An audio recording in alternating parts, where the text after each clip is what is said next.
If you can put up with my chicken scratching handwriting and my weird squiggly drawings, then today I'm going to give you an insight into a conversation I had with one of my clients last week where they nearly made a serious mistake. And this is a mistake that I've seen many times before. It's quite common in businesses, but even in successful established businesses, when you're adding new products to them, they can still make this mistake, okay? So when you're taking, let's just say this is a product. So there's a product, and I was going to write PR there. If you have your product there, well, what a lot of people do is they actually make that product first. But before you actually have your product, how people come to buy your product is you have a sales process, right? Sales process there. That sales process leads to the product. And before you have the sales process, you'll have let's just say an ad, and then before you have the ad, you actually have someone who sees it, right? A person who sees the ad and says, hey, I want to buy that product, that looks interesting, let me see that, right? So step one is the person sees the ad.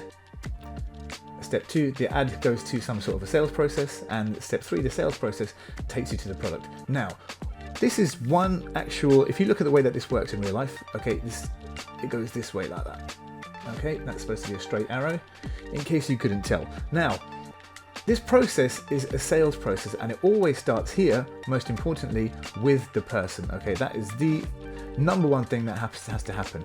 But what actually happens is I would say most of the time, yeah, people start over here with the product, okay, and they make number one, the very first thing they do, the product over here, okay? That is massively incorrect. You cannot start with the product.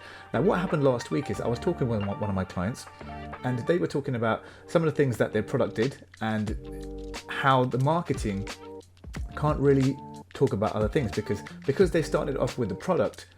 They are focused here, okay? They are focused with the product.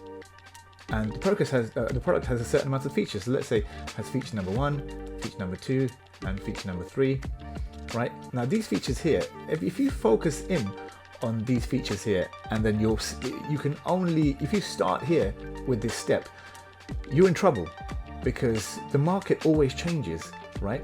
And so the very first thing you need to do is go out and talk to the market. Before any form of a product has ever been built, okay, you have to speak to the market.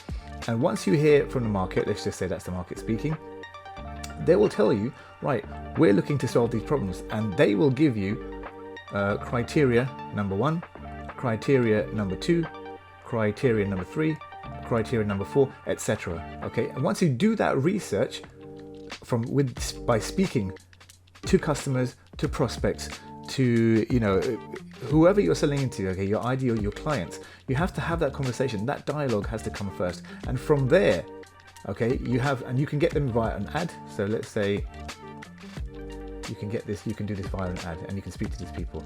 You can do it via cold outreach, okay, and say, hey, listen, I want to speak to you. I'm trying to build this product. I'm doing this. I'm looking to solve this problem. Is it okay if we have a conversation? And people will speak to you. Not everybody will talk to you, but that's another way to do your research, okay? Or if you have existing customers, you can speak to them too. Okay, if you have a product already, and if you're adding, let's say you're thinking about adding a new service onto your business, adding new products in, that's another way that you could talk to. You could find out and do your research. Talk to existing customers. But this whole process here that I'm showing you, this entire step has to be done first. And if you're not doing that first and finding out from from buyers, prospects, potential customers, exactly what you need to put into your product, then you're going to make a mistake, because that way there's going to be a mismatch between these two steps here. Okay, there's going to be a mismatch there and there. And that's going to be a big problem, because that way when you go to sell the product, you'll find that people don't actually really sort of resonate with what you're doing and what you're offering as a for sale. And that's going to be a big problem, because later on it's going to be a mismatch. So the whole point here, guys, is that you actually want to do all of this, everything in this circle here first. Okay, it's basically marketing driven product creation. Okay, and where this all comes from, you might have seen this before. It's a book called 4 Steps to the Epiphany by Steve Blank, and that book talks about customer development and the process that I've just described here. Okay, it gives big details about how to really sort of go out to the market, figure out what your customers want first, and then build a product based around that. And even if you are, in his book specifically, he says that if you're an established company with well-known customers, you don't really need to do that. I always feel like it's a good idea when you're building a product or trying to tighten in a product and get really close product market fit, or that go-to-market sort of strategy, your GTM strategy. You always need to do this, because what it really allows you to do is, even at the moment, like you might not have done it for a little while, but you always understand the latest needs that your customers have. So your product should be built around those needs, and make sure that there's a really close fit between the kind of things that your customers need and want.